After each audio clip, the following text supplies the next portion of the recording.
Let's talk about newsletters.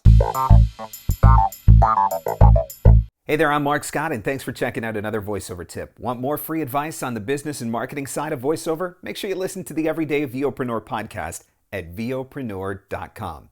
So today I want to talk to you about newsletters and offer a few tips to consider before you start one.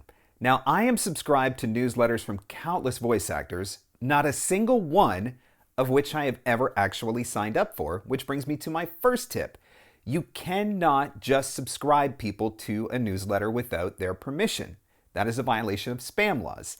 And if you are going to put them on a newsletter, you also have to provide a way for them to get off of the newsletter. That is an unsubscribe link, and it needs to be easy to find. Now, I know you're thinking, but I don't want people to unsubscribe. Actually, you do want people to unsubscribe.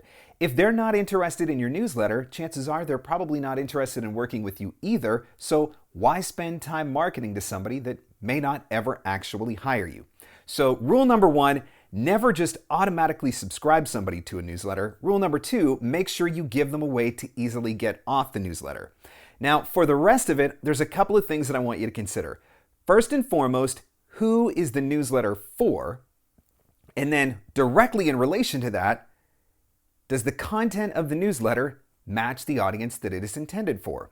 So we're going to assume that you're putting together a newsletter for your voiceover business and you want to market your voiceover services. So you're probably going to be subscribing voiceover leads, prospects, and clients, or any variation of that. So now we know who your audience is. Your audience is people who are likely to hire you for voiceover or people who have hired you for voiceover in the past.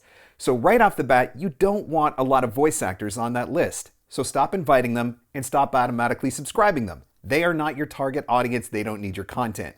So you're going to build this newsletter of your clients and your prospects, which means the content needs to be suited for your clients and your prospects.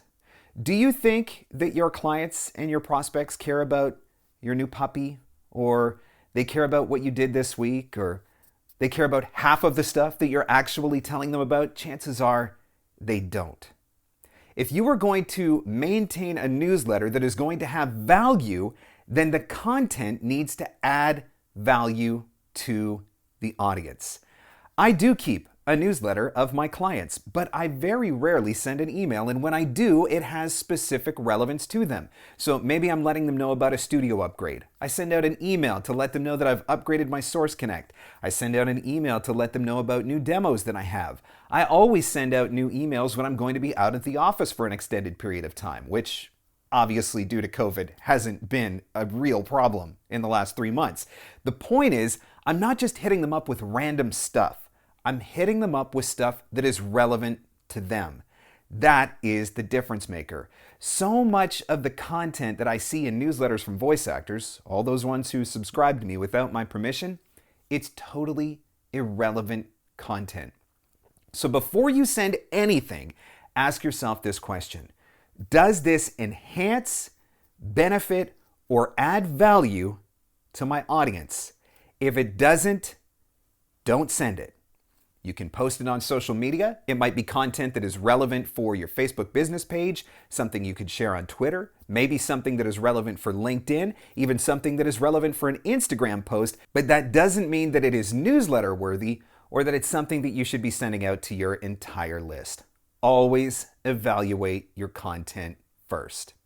Again, want more voiceover tips, business and marketing related? Listen to the VOpreneur podcast, VOpreneur.com, and check out all of my coaching resources available at marcscottcoaching.com.